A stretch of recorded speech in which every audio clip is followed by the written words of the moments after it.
శ్రీకృష్ణాయ పరమాత్మనే నమః. భగవద్గీత సాంఖ్య యోగంలో ఈరోజు మనం 29, 30 శ్లోకాలను తెలుసుకుందాము. ఇంతకుముందు శ్లోకంలో శ్రీకృష్ణ పరమాత్మ ప్రాణులన్నీ పుట్టుకకు ముందు మరణానంతరము అవ్యక్తములు, ఈ జనన మరణ మధ్యకాలంలో మాత్రమే వ్యక్తములు, మధ్యలో వచ్చి మధ్యలో పోయే వాటి కోసం ఎందుకు శోకిస్తావు అని ఉపదేశించాడు.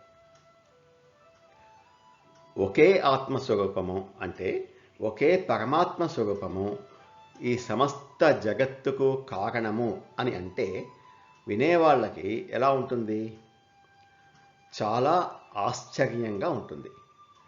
తర్వాతి శ్లోకంలో ఇదే చెప్తున్నారు శ్రీకృష్ణ పరమాత్మ.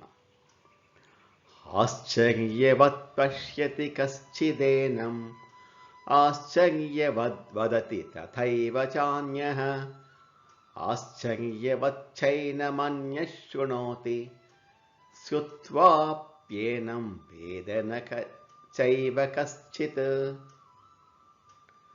ఆశ్చర్యవత్ పశ్యతి కశ్చిత్ ఏనం, దీనిని ఈ ఆత్మను ఒకడు ఆశ్చర్యంగా చూస్తాడు. ఈ ఆత్మ సమస్త జగత్తుకు కారణము అంటే ఒకడు ఆశ్చర్యంగా చూస్తాడు.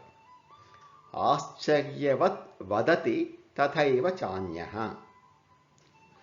మరి ఒకడు దీనిని ఈ ఆత్మతత్వమును ఆశ్చర్యంగా చెప్తాడు, వర్ణిస్తాడు. ఆశ్చర్యవత్ చ ఏనం అన్యః శృణోతి, మరి ఒకడు దీనిని ఆశ్చర్యకరమైన దానినిగా వింటాడు.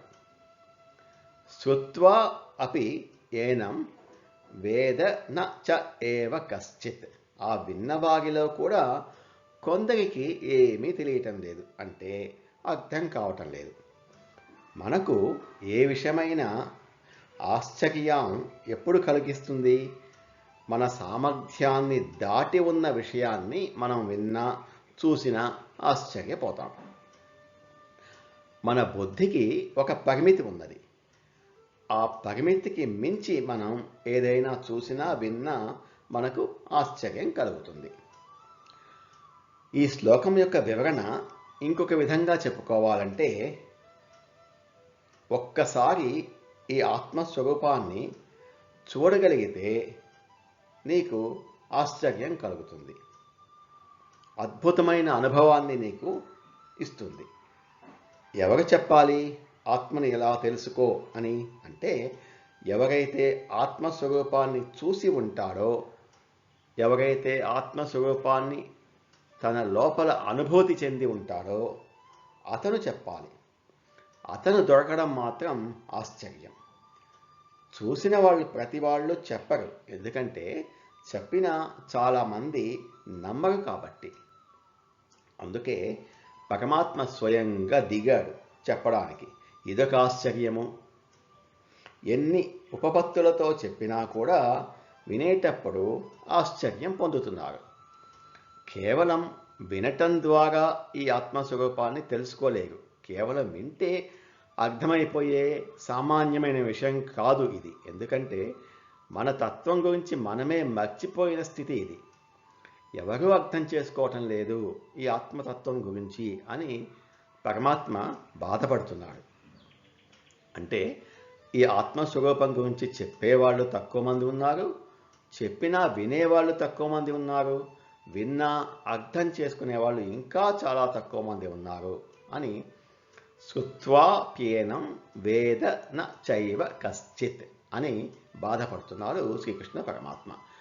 కాబట్టి మనమందరము విని చాలా చక్కగా అర్థం చేసుకొని సాధన ద్వారా ఆత్మస్వరూపాన్ని అనుభూతి పొందుదాము అని ఆయనకు మనం విన్నవించుకుందాము. ఈ ఆత్మస్వరూపానికి ఏ విధమైన వినాశం లేదు అని అనేక సార్లు చెప్పారు. అదే విషయాన్ని మరొకసారి ఈ శ్లోకంలో చెప్తున్నారు. దేహీ నిత్యమవధ్యోయం దేహే సర్వస్య భారత తస్మాత్ సర్వాణి భూతాని నత్వం శోచితుమర్హసి. ఓ భరతవంశీయుడా అర్జున, అయం దేహి, ఈ ఆత్మను, దేహి అంటే దేహంలో ఉన్న జీవాత్మ, నిత్యం అవధ్య, ఎటువంటి పరిస్థితిలోనూ ఎల్లప్పుడూ వధింప లేక సంహరింప వీలు కానిది. ఈ జీవాత్మ ఎక్కడ ఉన్నది అంటే దేహే సర్వస్య, ప్రతి ప్రాణి యొక్క దేహమునందు ఉన్నాడు. ప్రతి ప్రాణి యొక్క దేహమునందు నెలకొని ఉన్న ఈ జీవుడిని సంహరించటానికి ఎవరికీ వీలు కాదు. తస్మాత్, అందువలన, సర్వాణి భూతాని, అన్ని ప్రాణులను గూర్చి అంటే ఏ ప్రాణి కొరకు అయినను, నత్వం శోచితుమర్హసి, నీవు శోకింప తగదు. మరల ఇంకొకసారి ఆత్మ నిత్యమైనది అని పునరుక్తి చేస్తున్నారు పరమాత్మ.